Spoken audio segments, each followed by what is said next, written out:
Hi, I'm Marta, digital marketing consultant and creator of the Social School, where I teach small business owners how to optimize their social media platforms for discoverability and growth. Today, I'm going to show you how to add interests to your Threads profile. This is a small but strategic move that can help you show up in more relevant feeds, connect with the right audience, and grow your visibility on the platform.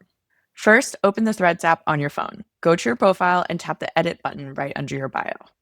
Click the Interests section and tap Add Interests. You'll see a list of suggested categories, but this is also where you can search topics that reflect what you post about and your industry. Adding interests helps boost discoverability and can influence what kind of content gets shown to you and who your content gets shown to. Thanks for watching. If you found this helpful, make sure to hit like and subscribe for more social media tips. And if you're looking for a more strategic way to use platforms like Threads, check out my group coaching course, The Social School. I'll link it below.